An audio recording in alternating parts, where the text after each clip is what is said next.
il y a la population est vieillissante, il y a de plus en plus de gens qui arrivent à l'étape de la mort, puis il y en aura encore plus dans les prochaines années. Puis les ressources actuellement n'arrivent pas à accompagner toutes les personnes qui voudraient mourir à la maison. Il y en accompagne beaucoup, mais il y en a plus qui aimeraient mourir à la maison, puis comme ils n'ont pas nécessairement les ressources, bien, ils finissent par atterrir à l'hôpital. Donc, moi, je l'ai vécu à travers l'expérience de ma mère. Elle nous avait dit, j'aimerais rester le plus longtemps possible, tant que ça va être soutenable pour vous. Parce que c'est nous, dans le fond, les proches aidants qui soutenons la capacité de l'avoir là. Puis nous, bien, on voulait vraiment respecter ses volontés. Fait que c'est tout ça, là, tu sais. Puis là, finalement, c'est le salon funéraire qui vient récupérer le corps. Puis tu sais, il y a comme beaucoup de choses qui se passent, mais on n'est pas informé. C'est pas facile. Puis je me dis, comment ça se fait que tout le monde va passer par là, qu'on est au Québec, dans une société développée, puis qu'il y a des moyens, puis qu'on n'est pas plus organisé que ça. Aujourd'hui, c'était le lancement officiel de l'organisme O3 Sentiers Soins palliatifs. Donc, O3 Sentiers Soins palliatifs, c'est un OBNL, donc un organisme de bienfaisance qui est reconnu par le gouvernement fédéral et qui souhaite offrir des soins de fin de vie. Puis, on a 3 sentiers. Ça le dit, notre nom le dit, mais c'est parce qu'il y a vraiment 3 offres de services. Donc, la première qui va être une unité d'intervention rapide à domicile. Donc, on va mobiliser une équipe de soignants pour aller prendre soin des mourants. Puis c'est vraiment pour la période de l'agonie, donc les 2 dernières semaines de vie.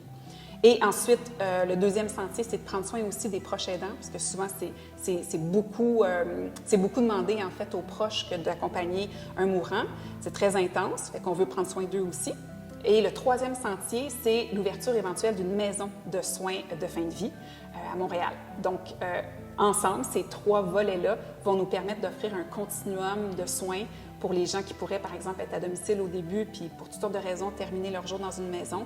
Et tout ça dans le but d'éviter que les gens meurent à l'hôpital, qu'on leur offre une alternative pour pouvoir mourir ailleurs qu'à l'hôpital. Ce qu'on a offert en fait, à nos invités ce soir, c'était une expérience. On voulait faire un lancement, mais on ne voulait pas faire un lancement avec juste une conférence ou une allocution. Fait qu'on a choisi de développer un événement autour des sens. Et tout l'événement, en fait, était basé sur des stations et des activités. Donc, on avait, entre autres, une expo photo où les gens avaient la chance de miser dans un encamp silencieux. On avait une tisane, parce qu'on est en train de développer une tisane aux 3 sentiers, puis on travaille en collaboration avec des herboristes qui nous aident. Donc, on a pris les commentaires des gens qui étaient sur place.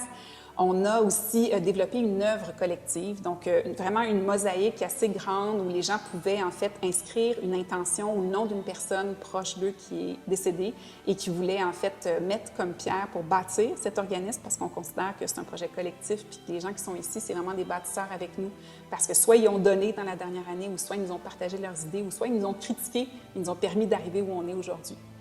Et on avait les choristes en direct de l'univers qui nous ont accompagnés en musique. C'était vraiment magnifique. Qu'est-ce qui manque dans mes sens? Toucher, goût, odorat, la vue avec l'exposition. Ben oui, c'était là.